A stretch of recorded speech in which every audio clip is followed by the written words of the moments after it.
Participant list আছে এটার দিকে অনেক সময় মনোযোগ দেওয়া যায় না।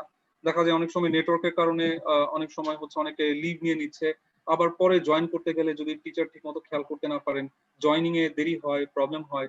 তো সেই দিক থেকে আমার কাছে মনে হয়েছে যে স্লাইড শেয়ার করা বা পেন ট্যাব ইউজ করে স্লাইডে লিখে ক্লাস নেওয়াটাই হচ্ছে বেশি ইজি হয় আমাদের জন্য, এবং তখন লেখাগুলোও ক্লিয়ার থাকে। আমি সম্পূর্ণরূপে দেখা যায় পার্টিসিপেন্টদের দিকে কনসেন্ট্রেট করতে পারি। তোমরা যদি কিছু লিখে দাও সেই মেসেজেও হচ্ছে ইজিলি সেটা কন্ডাক্ট করা যায়। সব দিক থেকে হচ্ছে এটাকে আমার কাছে মনে হয়েছে যথেষ্ট ইজি। সো আমি ওইটা দিয়েই হচ্ছে কন্ডাক্ট করার চেষ্টা করব। আরো একটা বিষয় আছে, সেটা হচ্ছে দেখা যায় যে লাইভ স্ট্রিম করতে গেলে বা ভিডিও স্ট্রিমিং এর ক্ষেত্রে অনেক সময় হচ্ছে নেটওয়ার্কের প্রেসার পড়ে যায়। তখন অনেক সময় হচ্ছে স্ট্রিমিং ফাস্ট থাকে না, অনেক সময় হচ্ছে দেখা যায় যে স্মুথ থাকে না, বাফারিং হতে থাকে। সেই সব দিক থেকেও দেখা যায় যে ভিডিও অন না করে ক্লাস করাটা হচ্ছে একটু আমাদের জন্য ইজি থাকে। তো সেই সব দিক থেকে বিবেচনা করে আমার কাছে ওই যে মনে হয়েছে যে আমরা যদি পাওয়ার পয়েন্টটাই শেয়ার করি, এটাই বোধহয় আমার কাছে মনে হচ্ছে বেশ ইজি হবে। তো সেই দিক থেকে তাহলে স্যার আমি আমার ভিডিওটা অফ করে দিই, তাহলে আমরা পাওয়ার পয়েন্টে চলে যাই এবং আমরা আমাদের ক্লাস আস্তে আস্তে শুরু করি। আর যদি কারো কিছু বলার থাকে আমরা সেটাও শুনতে থাকি, তারপর আস্তে আস্তে আমরা ক্লাস স্টার্ট করবো। ঠিক আছে? ওকে, থ্যাংক ইউ স্যার। তাহলে তোমাদের যদি কিছু বলার থাকে বলতে পারো।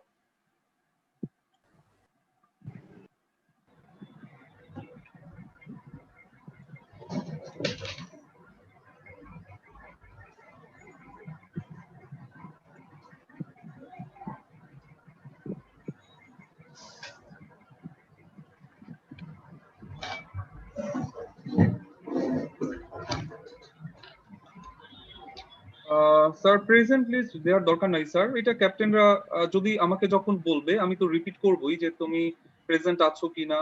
তখন যদি দেখো যে তুমি মিস হয়ে গেছো তাহলে তখন তুমি আমাকে বললি আমি তোমাকে প্রেজেন্ট করে দিব। ঠিক আছে? সো প্রেজেন্টের ব্যাপারটা এখন আমাকে লেখার দরকার নেই বা বলার দরকার নেই, এটা ক্যাপ্টেন বা ভলেন্টিয়ার যে আছে সে কন্ডাক্ট করুক। পরে হচ্ছে আমি যখন বলবে যে কে কে অ্যাবসেন্ট আছে আমি অ্যাবসেন্ট রোল গুলো আবার রিপিট করবো। তখন যদি দেখা যায় যে না তুমি আছো, তুমি তখন বললেই আমি সেটাকে আবার ক্রস করে দিব। ঠিক আছে? ওকে, তাহলে আসো আমরা শুরু করে দিই। তাহলে আমাদের এক্সাম সিলেবাসটা হচ্ছে আমরা কিছু রিঅ্যাকশন মেকানিজম নিয়ে কাজ করব। তো আমরা শুরু করি আমাদের এক্সাম সিলেবাসটা লিখে।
সো এই হচ্ছে আমাদের সিলেবাস।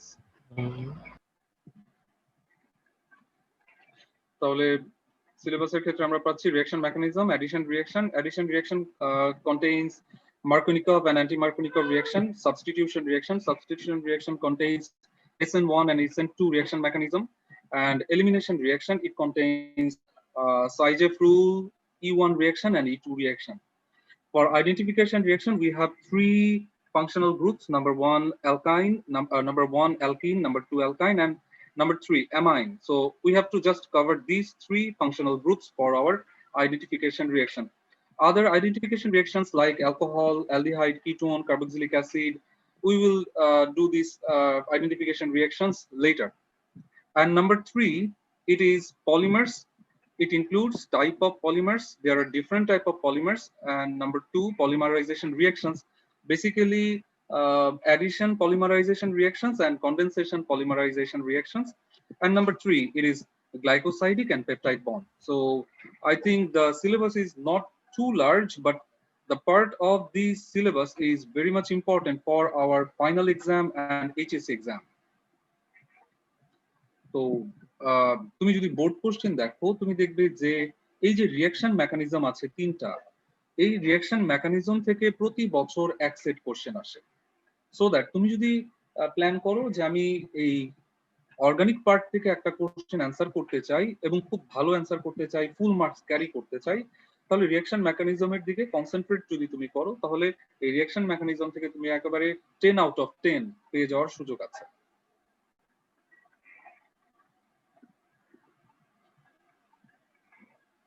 স্যার আমরা কপি করতে পেরেছি?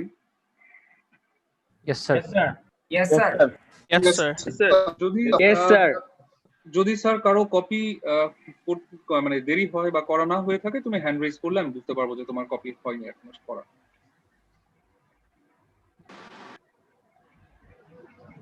স্যার আমরা ভিডিও রেকর্ড ইউজ করতে পারি? কি জানি স্যার, এখানে আসলে তো ভিডিও রেকর্ড অন করা বা অফ স্ক্রিন করার রেকর্ড সুযোগ আছে অ্যাকচুয়ালি স্যার। এখন ওই যে যেটা আছে, আমার মনে হয় এই ক্লাসগুলো আবার হয়তো টাইম তো তুমি শর্ট, এর জন্য বলছিলাম এটা। না ওই যে যেটা বলেছি, তুমি চাইলে স্ক্রিনশট দিতে পারবে, বাট এই ক্লাসগুলো বোধহয় আবার ওই ভিডিও করে দিতে পারে। মানে এটা কলেজ বোধহয় কথা বলছেন ডিপার্টমেন্টের হেড যারা আছেন ওনাদের সাথে, তো হতে পারে ওইখানে আবার হয়তো ভিডিও থাকতেও পারে। হোয়াটএভার। জি, thank you sir. Okay.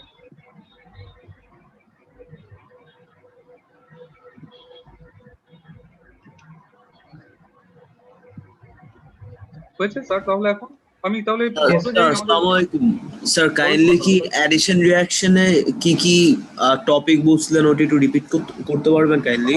Markovnikov reaction and anti-Markovnikov reaction and nucleophilic addition reaction. Markovnikov, anti-Markovnikov, nucleophilic addition. Answer substitution তাহলে SN1, SN2. Thank you sir. SN1, SN2. Elimination, Syzev rule, elimination 1, elimination 2.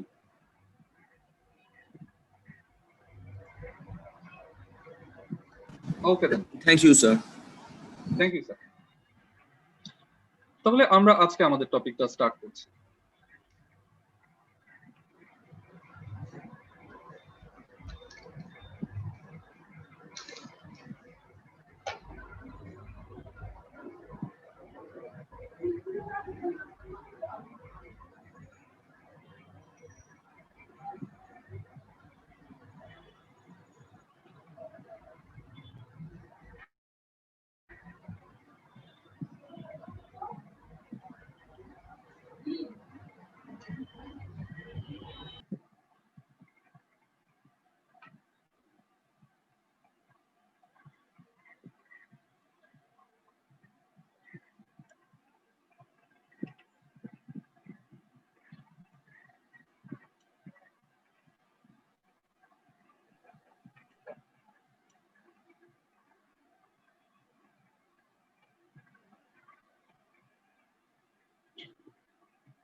Okay sir, আমি কি start করতে পারি?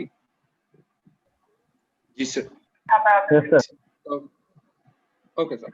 Yes, sir. তো normally আমরা একটা test টিউবের মধ্যে অ্যালকোহল সলিউশন নিয়ে সেখানে সোডিয়াম অ্যাড করি, metallic sodium. So metallic sodium add করলে এখানে রিঅ্যাকশন থেকে হচ্ছে সোডিয়াম অ্যালকক্সাইড ফর্ম করে, সাথে ফর্ম করে হাইড্রোজেন গ্যাস। এই হাইড্রোজেন গ্যাসটা যখন হচ্ছে টেস্ট টিউব থেকে বের হয়ে আসতে শুরু করে, তখন আমরা একটা জ্বলন্ত ম্যাচ কাঠি দেখা যায় টেস্ট টিউবের মাথায় ধরলে, সেখানে দেখা যায় যে একটা ব্লু কালারের একটা ফ্লেম থাকে বা নীল রঙের একটা শিখা থাকে। এই শিখাটা দেখে আমরা কনফার্ম করি যে আমরা রিঅ্যাকশনে হাইড্রোজেন গ্যাস ফর্ম করতে পেরেছি, এবং সোডিয়াম যে কম্পাউন্ডের সাথে রিঅ্যাকশন করে হাইড্রোজেন গ্যাস ফর্ম করেছে সেটা হচ্ছে অ্যালকোহল। ঠিক আছে? তো এটা হচ্ছে আমাদের ল্যাবেও কিন্তু আমরা করেছি। আমি জানি না তোমরা ল্যাবে আসলে অ্যালকোহলের রিঅ্যাকশন করেছি কিনা।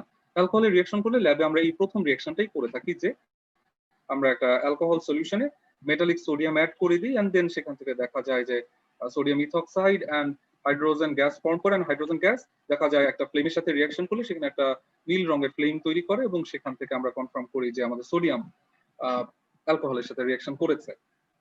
সেকেন্ডলি আমরা যেটা করছি সেটা হচ্ছে ফসফরিক অ্যালকোহলের সাথে আমরা ফসফরাস পেন্টাক্লোরাইডের রিঅ্যাকশন করছি। তো অ্যালকোহল এন্ড ফসফরাস পেন্টাক্লোরাইড এখান থেকে রিঅ্যাক্ট করলে অ্যালকাইল হ্যালাইড ফর্ম করে এবং ফসফরাইল ক্লোরাইড আমরা পাই।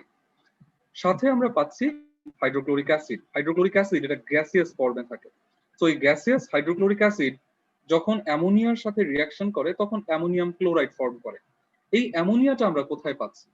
আমরা হচ্ছে একটা গ্লাস রড অ্যামোনিয়াতে একটু ভিজিয়ে নিয়ে তারপর হচ্ছে যে হাইড্রোক্লোরিক অ্যাসিড গ্যাসটা ফর্ম করে, সেই হাইড্রোক্লোরিক অ্যাসিড গ্যাসের সামনে হচ্ছে সেটাকে ধরলে তখন দেখা যায় যে আমাদের এখানে একটা সাদা রঙের ধোঁয়া তৈরি হয়, হোয়াইট একটা ফিউম তৈরি করতে থাকে। সেখান থেকে আমরা কনফার্ম করি যে আমরা এখানে রিঅ্যাকশন করেছিলাম অ্যালকোহলের সাথে। তাহলে alcohol phosphoric acid alcohol phosphorus পেন্টাক্লোরাইডের সাথে রিঅ্যাকশন করলে হাইড্রোক্লোরিক অ্যাসিড ফর্ম করে, যে হাইড্রোক্লোরিক অ্যাসিড নেক্সটে হচ্ছে অ্যামোনিয়া সাথে রিঅ্যাকশন করলে সেখান থেকে অ্যামোনিয়াম ক্লোরাইডের হোয়াইট ফিউম ফর্ম করে, যে হোয়াইট ফিউম দেখে আমরা কনফার্ম করতে পারি আমাদের এই ফসফরাস পেন্টাক্লোরাইড অ্যালকোহলের সাথে রিঅ্যাকশন করেছে। ঠিক আছে স্যার, কোশ্চেন আছে কারো?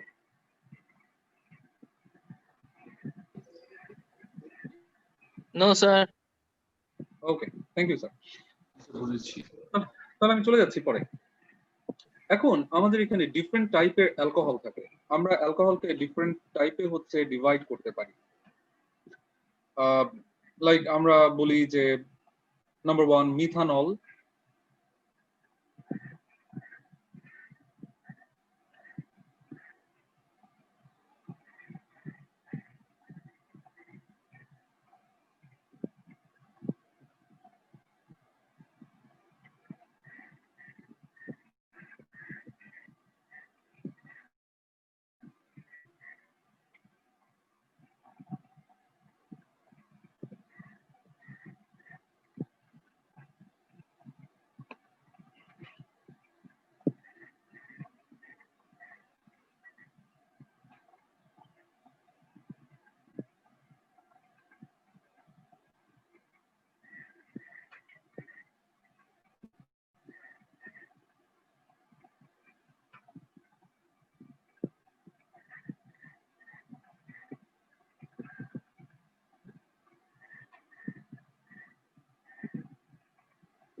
ওকে, তাহলে এখানে আমরা দেখতে পাচ্ছি চারটা টাইপের অ্যালকোহল আছে। Methanol, 1 degree alcohol or primary alcohol, 2 degree alcohol or secondary alcohol, and 3 degree alcohol or tertiary alcohol. So that এখানে আমাদের একটা প্রসেস শিখতে হয় যে আমি কোন টাইপের অ্যালকোহল নিয়ে কাজ করছি। এটা 3 degree, 2 degree, 1 degree or it's just methanol. তাহলে এই ডিফারেন্সিয়েটিং এর জন্য আমাদের একটা প্রসেস আছে, আমরা সেই ডিফারেন্সিয়েটিং প্রসেসটা স্টার্ট করি। সো আমরা যেটা এখন করব সেটা হচ্ছে differentiating different type of alcohols. হয়েছে স্যার? Yes, sir. ওকে, Yes, ঠিক sir. আছে, thank you. Yes, sir.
Sir এই হুম, জিঙ্ক ক্লোরাইডটা কি অ্যানহাইড্রাস হতে হবে? আরেকবার বলবে স্যার? জিঙ্ক ক্লোরাইডটা কি অ্যানহাইড্রাস হতে হবে? অ্যানহাইড্রাস? আহ, এখানে অ্যানহাইড্রাস হওয়াটাই দরকার, কারণ এখানে দেখা যায় রিঅ্যাকশনের সময় হাইড্রোক্লোরিক অ্যাসিড থেকে যে ক্লোরাইড ফর্ম করে সেই ক্লোরাইডটা জিঙ্কের সাথে হচ্ছে একটা কোঅর্ডিনেশন বন্ড ফর্ম করে। সো অ্যানহাইড্রাস না হলে দেখা যাবে কোঅর্ডিনেশন বন্ড ফর্মের সময় কিছুটা প্রবলেম তৈরি হবে। বাট অন্যান্য ক্ষেত্রে যেরকম করে আমরা অ্যানহাইড্রাস লিখে দিই, এই ক্ষেত্রে আসলে অ্যানহাইড্রাসটা লেখা হয় না। ঠিক আছে, অন্যান্য ক্ষেত্রে যেমন অ্যালুমিনিয়াম ক্লোরাইড বা অ্যালুমিনিয়াম অক্সাইড এই সকল রিঅ্যাকশনে দেখবে যে আমরা লিখে দিই ড্রাই অ্যালুমিনিয়াম ক্লোরাইড বা anhydrous aluminium chloride, dry ether, but এই জায়গাতে আমরা আসলে ড্রাইটা লিখি না। স্যার So, সেটাই জিজ্ঞেস করছিলাম এটাকে লেখা দরকার।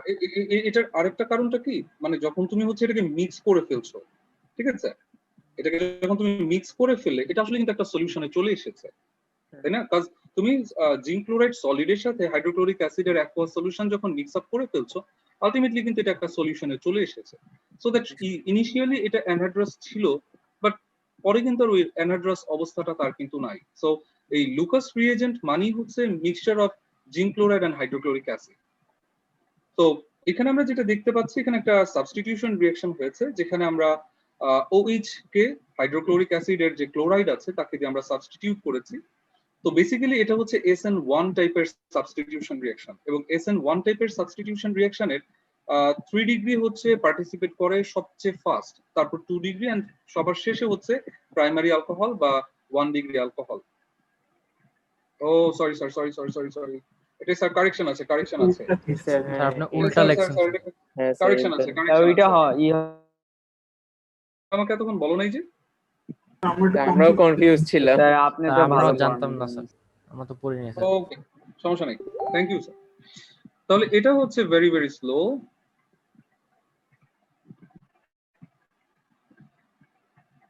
ওকে, তাহলে এটা হচ্ছে স্লো এন্ড এটা হচ্ছে ফাস্ট।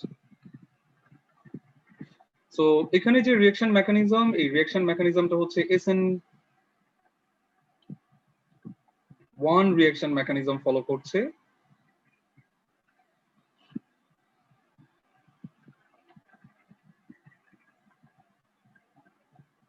and then এই SN1 এর জন্য যে আমরা রিঅ্যাকশন অর্ডারটা পাচ্ছি, সেই রিঅ্যাকশন অর্ডারে সবচেয়ে ফার্স্ট পার্টিসিপেট করে 3, দেন 2, দেন 1। সেই কারণে আমরা যেটা দেখতে পাই যে 3 ডিগ্রি অ্যালকোহল খুব দ্রুত ট্রান্সফর্ম করে, দেন 2 ডিগ্রি, দেন 1 ডিগ্রি। এবং এখানে যেটা হয়, আমরা যে প্রোডাক্ট পাচ্ছি, এই প্রোডাক্ট হচ্ছে হোয়াইট টার্বিড একটা সলিউশন ফর্ম করবে, একেবারে ঘোলাটে একটা দ্রবণ হয়ে যায়। সো দ্যাট আমরা যখন হচ্ছে রিঅ্যাকশনটা স্টার্ট করি, যদি এটা 3 ডিগ্রি অ্যালকোহল হয়, তুমি দেখবে যে লুকাস রিএজেন্ট অ্যাড করার সাথে সাথে তোমার টেস্ট টিউবটা ঘোলাটে হয়ে যাচ্ছে, হোয়াইট টার্বিড একটা সলিউশনে ট্রান্সফর্ম হয়ে যাচ্ছে। তুমি যদি 2 ডিগ্রি নাও, তোমাকে 5 থেকে 10 মিনিটস ওয়েট করতে হবে, এটা ফর্ম করতে 5 to 10 মিনিটস সময় নিচ্ছে। এবং তুমি যদি 1 ডিগ্রি অ্যালকোহল নাও, দেখবে এটা রিঅ্যাকশন করছে না, তোমাকে বাইরে থেকে আলাদাভাবে হিট প্রডিউস করতে হবে, তোমাকে আলাদা করে টেস্ট টিউবে হিট দিলে তারপর দেখা যাবে এটা আস্তে আস্তে আস্তে আস্তে এটা হোয়াইট একটা টার্বিড সলিউশনে ট্রান্সফর্ম করবে। আর যদি 1 ডিগ্রি, স্যার এক সেকেন্ড স্যার, আর যদি তুমি মিথানল নাও, মিথানল দিয়ে এই রিঅ্যাকশন একেবারেই সম্ভব না। হ্যাঁ স্যার, ক্যাপ্টেন কোশ্চেন করো। স্যার আমার কোশ্চেনটা ছিল যে ইয়ে স্যার 3 ডিগ্রি অ্যালকোহলে যদি রিঅ্যাকশনটা ফাস্ট হয়, আমাদের তাহলে হিট দেওয়া লাগছে কেন? ওটা ওই যে 1 আর 2 স্যার স্যার ডিগ্রি স্যার এখানে ওই যে কারেকশন যে করেছিলাম, সম্পূর্ণ কারেকশন এখনো করে শেষ হয়নি, তাহলে এখানেও কারেকশন আছে। এটা হচ্ছে হিট, এটার হিটটা চেঞ্জ হবে স্যার। জি স্যার, 1 এ হচ্ছে হিট দিতে হবে, বিকজ 1 রিঅ্যাকশন করতেই চায় না, তাকে হিট দিলে তারপর সে রিঅ্যাকশন করে। ঠিক আছে, 1 একেবারেই রিঅ্যাকশন করতে চায় না, 1 কে হিট দিলে তারপর হচ্ছে 1 রিঅ্যাকশন স্টার্ট করে। Okay sir? Yes sir, thank you sir. হ্যাঁ স্যার শুনছি। 3 ডিগ্রি এত তাড়াতাড়ি রিঅ্যাকশন কেন করে স্যার? স্যার এখানে যে রিঅ্যাকশন মেকানিজমটা থাকে, যে দেখা যায় এই বন্ডটা ডিসোসিয়েট হয়ে হাইড্রোক্সাইড মাইনাস হয়ে যায় এবং কার্বনটা পজিটিভ হয়ে যায়। তো কার্বন যদি পজিটিভ হয়ে যায়, কার্বনের যে ইলেকট্রন ডেনসিটি ডিক্রিজ করে, সেই ইলেকট্রন ডেনসিটিটা অ্যালকাইল গ্রুপ ইনক্রিজ করে ফেলে। সো দ্যাট যখনই কার্বনটা ফিল করে, সেন্টার কার্বনটা ফিল করে যে আমার সাথে ইলেকট্রন ডোনেটিং গ্রুপ আছে, যে ইলেকট্রন ডোনেটিং গ্রুপ কার্বনের ইলেকট্রন ডেনসিটি ইনক্রিজ করতে পারে, তখন কার্বন হাইড্রোক্সাইডকে নেগেটিভ আয়ন হিসেবে ডিসোসিয়েট হওয়ার জন্য একটা অ্যালাউ করে। সো দ্যাট তখন খুব ইজিলি হাইড্রোক্সাইড ডিসোসিয়েট হয় এবং ক্লোরাইড আমাদের কার্বোক্যাটায়নের সাথে অ্যাটাচ হয়ে যাওয়ার সুযোগ পায়। কিন্তু যখনই হচ্ছে আমরা 1 ডিগ্রিতে চলে আসি, আমাদের ইলেকট্রন ডোনেটিং গ্রুপ ডিক্রিজ করে। দ্যাট মিন্স এখানে একটা মাত্র অ্যালকাইল থাকায় সেন্টার কার্বনের ইলেকট্রন ডেনসিটি এখানে ডিক্রিজ করে। অ্যাজ আ রেজাল্ট তখন আর এই কার্বনটা হাইড্রোক্সাইডকে ডিসোসিয়েট হতে দিতে চায় না। যেহেতু হাইড্রোক্সাইড ডিসোসিয়েট হতে পারে না, ফলে তখন দেখা যায় যে ক্লোরাইডও ওই হাইড্রোক্সাইডকে রিপ্লেস করতে সময় নেয় অনেক বেশি, যে কারণে রিঅ্যাকশনটা স্লো হয়ে যায়। এখান থেকে বাইরে থেকে যদি আমরা হিট প্রডিউস করি বা হিট দেই, তখন দেখা যায় যে আমাদের রিঅ্যাকশনে হাইড্রোক্সাইড ডিসোসিয়েট হয়ে একটা সাবস্টিটিউশন রিঅ্যাকশন ফর্ম করে।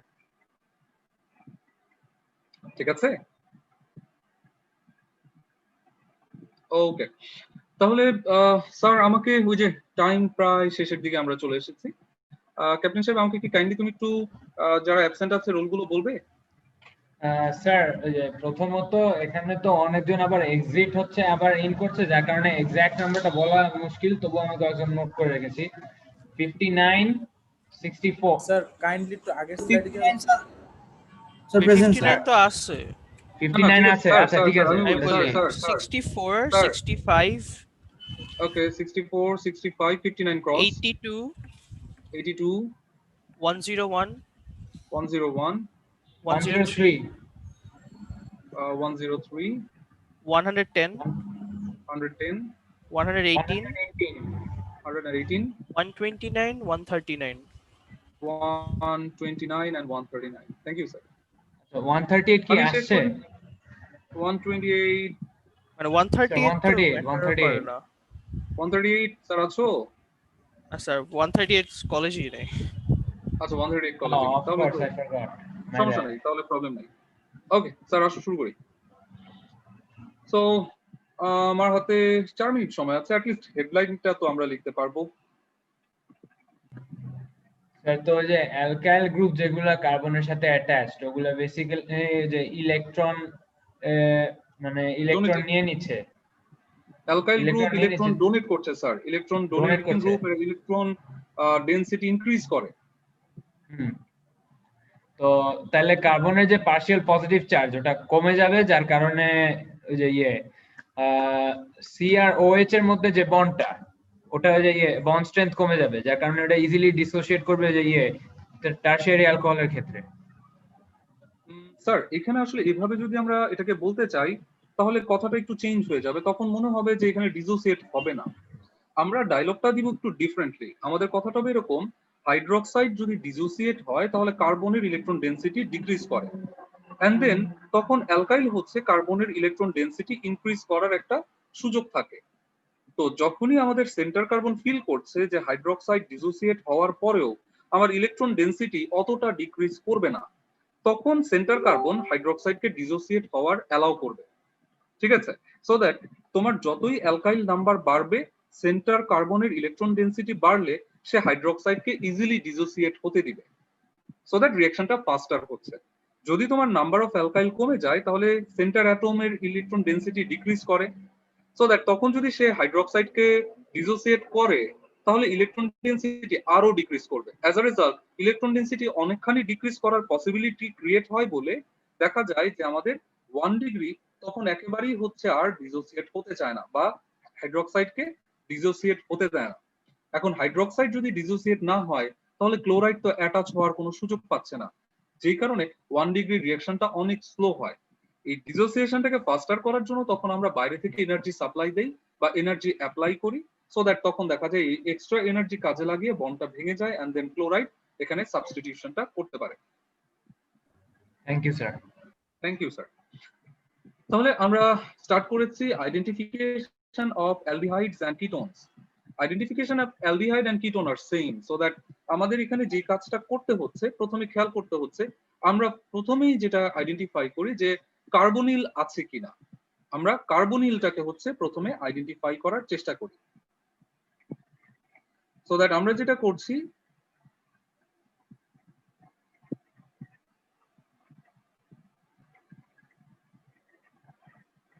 these are aldehydes,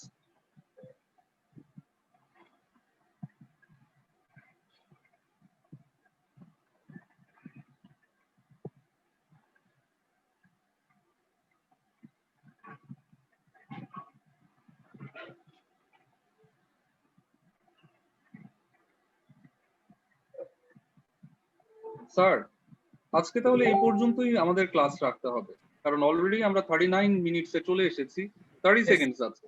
G sir, So, সমস্যা এই নেই পর্যন্তই থাকুক, নেক্সট আমরা ক্লাস next শুরু দিন করেন। হচ্ছে এরপর থেকে শুরু করব, ঠিক আছে? তাহলে ভালো থাকবো সবাই স্যার, দেখা হবে আমাদের আগামী ক্লাসে আবার। আসসালামু আলাইকুম স্যার। আসসালামু আলাইকুম স্যার। স্যার আসসালামু আলাইকুম স্যার। আসসালামু আলাইকুম। ওয়ালাইকুম আসসালাম স্যার, সবাই ভালো থাকবে স্যার, দেখা হবে আগামী ক্লাসে। ওকে স্যার, লিভ নিয়ে নিচ্ছি।